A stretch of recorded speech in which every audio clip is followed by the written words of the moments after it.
በሰሙነ ሕማማት የስግደት ሳምንት ማማተብ ይቻላል አይቻልም? ማዕድ ላይ መባረክስ ይቻላል አይቻልም? የተከለከልናቸው ጸሎቶችስ አሉ ነው ወይስ ግዴታስ እንድንጸልያቸው የታዘዝናቸው ጸሎቶች አሉ? መልክዓ መልካት፣ ድርሳናት፣ ገድላትን መድገም ይቻላል አይቻልም? ውዳሴ ማርያም ይከለከላል አይከለከልም?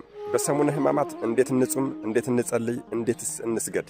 በሰሙነ ሕማማት ምን ያህል ስግደት ነው በቀን መስገድ መቻል ያለብን? የማይሰገድባቸው የግዝት በዓላት ሲመጡስ በሰሙነ ሕማማት ይሰገድባቸዋል? ማለትም ቅዱስ ሚካኤል፣ እመቤታችን፣ ባለ እግዚአብሔር ሲመጡ ይሰገድባቸዋል አይሰገድባቸውም?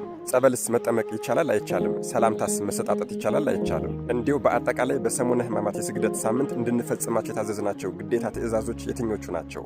ወገኖቼ እነዚህንና ሌሎቹንም አጠር አድርገን እናያቸዋለን። ትናንትና ይህንን ቪዲዮ ሰርቸው ነበረ። ድጋሜ ዛሬ እንደገና ሰርች የለቀኩት ነው። ትናንትና እንግዲህ ኮሚኒቲ ጋይድላይን ብለው ድምፁን አስጠፍተውታል። ቪዲዮንም ሊያስጠፉት ይችላሉ። እንግዲህ በድጋሜ ይህን ቪዲዮ ሰርቸዋለሁ ማለት ነው። አደራ፣ እጅግ በጣም ጠቃሚ ቪዲዮ ነው። በሚቻላችሁ መጠን እንደ ትናንትናው ሪፖርት እንዳይበዛበት ኮፒ ሊንክ እያደረጋችሁ እስከ መጨረሻ ድረስ ተከታተሉት። ለቤቱ አዲስ የሆናችሁን ፎሎ ማድረግ እንዳይረሳ። ምክንያቱም የሰሙነ ሕማማትን የስግደት ሳምንትን በተመለከተ እጅግ በጣም ብዙ ጠቃሚ ቪዲዮዎችን እለቃለሁ፣ እንዳያመልጧችሁ።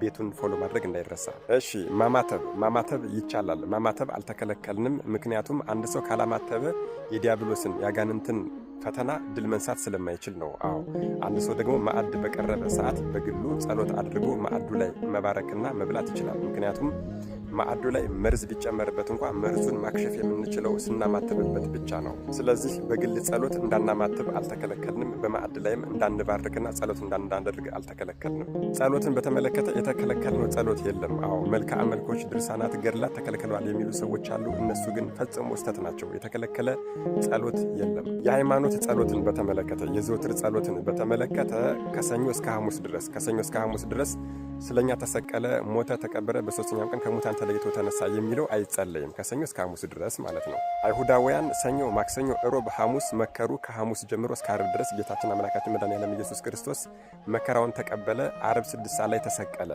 ከ9 ሰዓት ጀምሮ ደግሞ ሞተ፣ ተቀበረ እንላለን። አዎ፣ ለትንሣኤ ደግሞ ማለትም ቅዳሜ ለእሁድ ከሌሊቱ 6 ሰዓት በኋላ ደግሞ ተነሳ፣ በሶስተኛውም ቀን ከሙታን ተለይቶ ተነሳ እንላለን ማለት ነው። ጸሎቱ የተከለከለው የሚከለከል ሆኖ ሳይሆን ነገሩን፣ ታሪኩን ለማስታወስ ብቻ ነው። ስለዚህ የተከለከልነው ጸሎት የለም። ማንኛውንም ጸሎት እንጸልያለን ማለት ነው። ነገር ግን የሕማማቱ ነገር፣ አዎ የስግደቱ ነገር፣ ስለ ጌታችን ሕማም፣ ስቃይ፣ መከራ አንብቤ ጸልዬ ሰምቼ ጊዜ አለኝ የሚል ሰው ድርሳናትን፣ ገድላትን፣ መልካዎችን ማንበብ አይከለከልም። የታዘዙ ጸሎቶችን በተመለከተ አዎ የመጀመሪያ የታዘዝነው ጸሎት አባታችን ሆይ ወይም ደግሞ አቡነ ዘበሰማያት ነው። አዎ ከሱ ቀጥሎ እንግዲህ መዝሙረ ዳዊት፣ መኃልየ ዘሰሎሞን ድረስ አለ። ከዚያ ውጭ ደግሞ ሦስቱ ቅዱሳን ደናግል የደረሱት ቤርዜዲ፣ ሜልተዳና ኤልሳቤት የደረሱት ድርሳነ ማህያዊ አለ። ከዚያ ውጭ ለሃ ማርያም የእመቤታችንን ለቅሶ አለ። ከዚያ ውጭ ደግሞ ድርሳነ ፈያታዊ ዘየማን አለ። እነዚህን ጸሎቶች እንግዲህ ካገኘናቸው መጸለይና ማንበብ እንችላለን። በእነዚህ በሕማማቶቹ በስግደቶቹ ጊዜያቶቹ ውስጥ ማለት ነው። እንግዲህ በዚህ በስግደት በሕማማት ሳምንት ፍትሐ ነገሥት እስከ ምሽቱ 1 ሰዓት ድረስ እንድንጾም እንድንጸልይና እንድንሰግድ አዝዞናል። ታዲያ ቤተ ክርስቲያን ከተከፈተበት ሰዓት ጀምሮ ቀኑን ሙሉ ተሰጠውን እየመለስን ካህናቱ ባዘዙን መሰረት የምንሰግድ ከሆነ በ5 ቀን የምንሰግደው ስግደት አጠቃላይ 6666 በጌታችን የግርፋት መጠልቅ ይሆናል ማለት ነው። አዎ በ5ቱ ቀን ከሰኞ እስከ ዓርብ የምንሰግደው ስግደት ብዛት 6666 ነው። ይህንን ደግሞ ለ5 ቀን ስናካፍለው 1333 ይመጣል ማለት ነው። እንግዲህ ቤተ ክርስቲያን መሄድ ያልቻለ ሰው፣ በስደት ሀገር ያለ ሰው፣ በስራ ቦታ ያለ ሰው እንግዲህ ምን ያህል መስገድ ይጠበቅብኛል ብላችሁ የምጠይቁ ሰዎች መልሱ ይሄ ነው ማለት ነው። 1333 በቀን ከመጣ እናንተ ራሳችሁን ምን ያህል መስገድ እንዳለባችሁ ታዘጋጃላችሁ ማለት ነው። በሕማማት ጊዜ በስግደት ጊዜ ጸበል መጠመቅ ይቻላል አይቻልም? ጸበል እንዳንጠመቅ አልተከለከልንም። ጸበል መጠመቅ እንችላለን። እንግዲህ ይሄ ነገር ይሰራል ብዬ የማስበው የሚያጠምቁን ካህናት ኖረው ሳይሆን የፈለቁ ጸበሎች ላይ ወደ ገዳማት አካባቢ ለምሳሌ ምንጊዜም ቢሆን የፈለቁ ጸበሎች ስለሚፈሱ ከነሱ ላይ ሄደን መጠመቅ እንችላለን። ከተማ ላይ ያሉ የመጠመቂያ ቦታዎች ደግሞ ካህናቱ የስግደት ስርዓት ላይ ስለሚሆኑ መጠው ላያጠምቁን ስለሚችሉ ስርዓቱ እንዴት ይሆናል የሚለው እንግዲህ ከንስሐ አባት ከቤተ ክርስቲያኑ አገልጋዮች ጋር መነጋገር ነው ማለት ነው። የግዝት በዓላትን በተመለከተ በሰሙነ ሕማማት በስግደት ሳምንት ውስጥ የግዝት በዓላት ማለትም 12 ቅዱስ ሚካኤል፣ 21 እመቤታችን፣ 29 ባለ እግዚአብሔር ቢገጥሙን እነዚህ ቀኖች ቢገኙ እንኳን እንሰግድባቸዋለን እንጂ አይከበሩም። ለምሳሌ አሁን በዚህ ሳምንት ውስጥ 29 ቀን አለ አይደል? ሮብ ቀን አካባቢ 29 ይመጣል። መጋቢት 29 ያውም ዓመታዊ ነው። ነገር ግን በስግደት ነው እንጂ የምናሳልፈው በዓሉን አናከብረውም ማለት ነው። ታቦት አይወጣም፣ ቅዳሴ አይኖርም።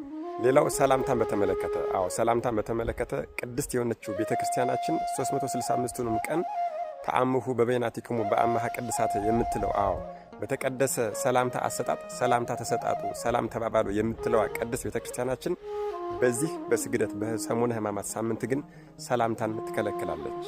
ምክንያቱም ይሄ ጊዜ የሰላምታ ጊዜ አይደለም። ይሄ ጊዜ የሐዘን ጊዜ ነው። ይሄ ጊዜ ጌታችን አምላካችን መድኃኔዓለም ኢየሱስ ክርስቶስ በሰላምታ ሰበብ በመሳም ሰበብ ተላልፎ የተሰጠበት ጊዜ ነውና ያንን ጊዜውን ለማዘከርና ለማስታወስ ነው። ሌላው በዚህ በሰሙነ ሕማማት አንድ የረሳሁት ትልቅ ነገር አለ። እርሱም የቤተክርስቲያናችን የሥርዓት መጽሐፍ ፍትሐ ነገሥት አንድ ያዘዘው ታላቅ ትእዛዝ አለ።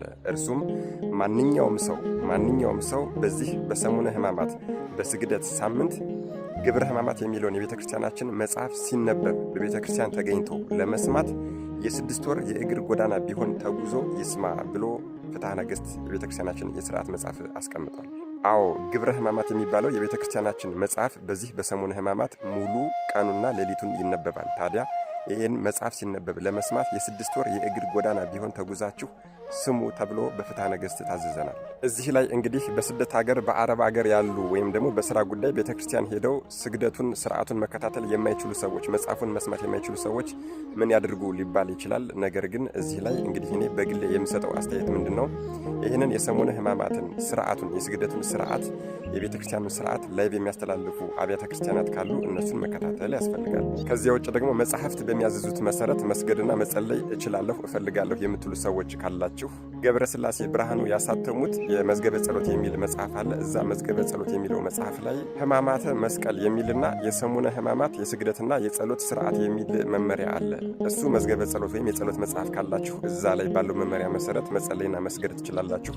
መጽሐፉ የሌላችሁ ሰዎች ደግሞ እንግዲህ መዝገበ ጸሎት አፕሊኬሽኑን አውርዳችሁ እዛ ላይ የሰሙነ ሕማማት የስግደትና የጸሎት ስርዓት የሚል ስለምታገኙ በዚያ መሰረት መጸለይና መስገድ ትችላላችሁ ለጊዜው ማለት ነው።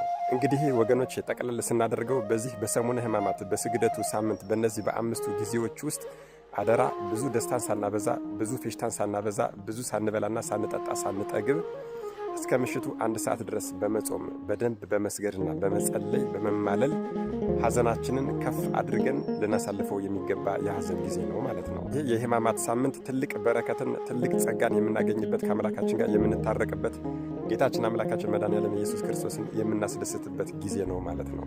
መከራው ከመከራ የዳንበት ሞቱ ሕይወትን ያገኘንበት ነውና የመከራ ተሳታፊዎች አድርገናልና እናመሰግናለን የምንለው በዚህ ጊዜ ነው። ሰሙነ ሕማማትን በደንብ አድርገን በመጸለይ በመስገድና በመጾም የመከራ ተሳታፊዎች አድርገናልና እናመሰግናለን ልንለው ይገባል። የሚያውቁትን ለማያውቁት ማሳወቅ ሁሌም እንደምናገረው በጎነት ነውና አደራ ይህንን ቪዲዮ በደንብ አድርጋችሁ ኮፒ ሊንክ በማድረግ ለሁሉም ሰው እንዲዳረስ አድርጉልኝ። ሰሙነ ሕማማትን የተመለከቱ እጅግ በጣም ብዙ ቪዲዮዎችን እንለቃለንና ለቤቱ አዲስ ሆናችሁ ቪዲዮዎቹ እንዳያመልጧችሁ ፎሎ ማድረግ እንዳይረሳ። መድኃኔዓለም ኢየሱስ ክርስቶስ አስተዋይ ልቦናና ሰሚ ጆሮን ይስጠን። አሜን። ይቆያል።